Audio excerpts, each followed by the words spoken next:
शाम का वक्त था। मुकेश मोटरसाइकिल से अपने मामा के घर से वापस आ रहा था। रास्ते में एक सुनसान जंगल पड़ता है।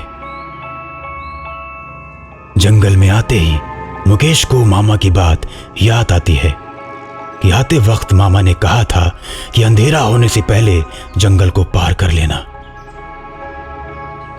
मुकेश अपनी घड़ी में समय देखता है। अरे अभी तो 5:30 ही बज रहे हैं। अंधेरा होने से पहले मैं तो घर पहुंच जाऊंगा। रास्ता जंगल के अंदर से होकर गुजरने लगता है। हालांकि रमेश भूत प्रेत पर विश्वास नहीं करता था, लेकिन फिर भी उसे थोड़ा डर जरूर लग रहा था कि तभी अचानक पीछे से किसी ने हॉर्न बजाया। रमेश ने मोटरसाइकिल के शीशे में देखा तो पीछे कोई नहीं था। फिर उसने अपना सिर पीछे घुमाया, लेकिन तब भी कोई दिखाई नहीं दिया। वापस मुकेश सामने देखते हुए मोटरसाइकिल चलाने लगता है कि तभी एक बार फिर किसी ने पीछे से हॉर्न बजाया। इस बार मुकेश समझ गया कि जरूर कुछ न कुछ गड़बड़ है। वो बिना देरी किए अपनी मोटरसाइकिल तेज कर देता है और अब उसकी मोटरसाइकिल पूरी रफ्तार में हवा से बातें कर रही थी कि तभी मुकेश देखता है सामने हिरण का झुंड सड़क पार कर रहा है। न चाहते हुए भी उसे अपनी मोटरसाइकिल रोकनी पड़ी। हिरणों के झुंड के निकल जाने के बाद जैसे ही मुकेश अपनी मोटरसाइकिल पर बैठता है तो पीछे से वही हॉर्न बजता है।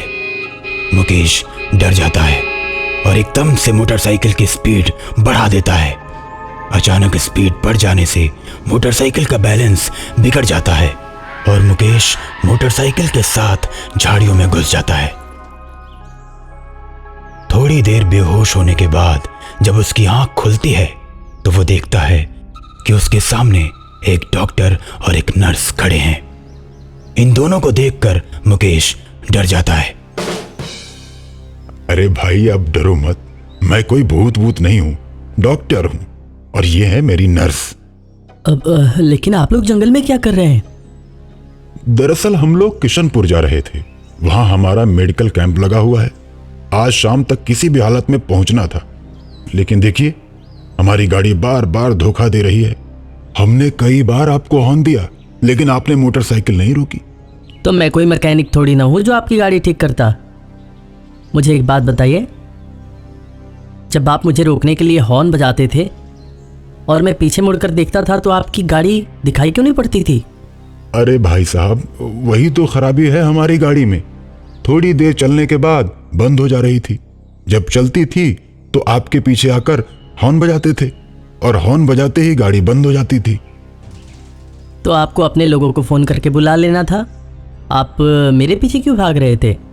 देखिए भाई, हम दोनों के फोन की बैटरी डाउन है ना, इसलिए हमने सोचा कि आप रुक जाओगे तो आपके ही फोन से किशनपुर फोन करके दूसरी गाड़ी मंगवा लूंगा, लेकिन आप तो स्पीड बढ़ाए जा रहे थे। कमाल है सर, आप डॉक्टर और आप नर्स, मगर आप दोनों लोगों का फोन किसी काम का नहीं है। देखिए भाई साहब, कृपया मदद करिए हमारी। इतना सुनने के बाद मुकेश को लगता है ये लोग सही बोल रहे हैं, इनको मोबाइल दे देना चाहिए। मोबाइल देने के लिए मुकेश नीचे पड़े अपने बैग को उठाने के लिए झुकता है तो देखता है कि इन दोनों के पैर उल्टे हैं। ये देखकर उसकी तो जैसे जान ही निकल जाती है। उसे समझ आ जाता है कि मामा जी ने क्यों देर से जाने पर मना किया था। डर के मारे मुकेश की हालत खराब हो जाती है। उसके चेहरे पर पसीने छूटने लगते हैं। अपने आप को संभाल कर वो डॉक्टर से बोलता है, सर एक काम कीजिए, आप मेरी मोटरसाइकिल खड़ी करवाइए, वरना सारा तेल गिर जाएगा और मैं घर भी नहीं जा पाऊंगा। मुकेश किसी तरह डॉक्टर से अपनी मोटरसाइकिल खड़ी करवाता है और अपने बैग से फोन निकालने के लिए हाथ डालता है तो सोचता है, तो यार क्या करूं जो इनसे बच के निकल जाऊं। तभी मुकेश के दिमाग में एक आइडिया आता है। इनको ना दूसरा वाला फ़ोन दे देता हूँ, जिसको छोड़कर मैं भाग भी जाऊँ तो भी कोई फ़र्क नहीं पड़ेगा। और मुकेश अपने बैग के दूसरी जेब से छोटा मोबाइल निकालकर भूतिया डॉक्टर को देता है। लीजिए, आप इस मोबाइल से फ़ोन लगाओ सर, जब तक मैं मोटरसाइकिल स्टार्ट करके देखता हूँ कि ख़राब तो नहीं हो गई। इतना कहकर मुकेश मोटरसाइकिल को स्टार्ट करता है। मोटरसाइकिल के स्टार्ट होते ही वो झटके से बैग उठाकर मोटरसाइकिल को तेजी से भगा लेता है। मुकेश को भागता देख डॉक्टर और नर्स अपने असली रूप में आ जाते हैं और मुकेश का पीछा करने लगते हैं। मुकेश मोटरसाइकिल का पूरा एक्सीलेटर घुमा देता है। मोटरसाइकिल फुल स्पीड पकड़ लेती है और दोनों शैतान भी उतनी ही स्पीड में मुकेश का पीछा करने लगते हैं। दोनों बस मुकेश को पकड़ने ही वाले होते हैं कि तभी मुकेश को दूसरी तरफ मोड़ पर हनुमान जी का मंदिर दिखाई देता है।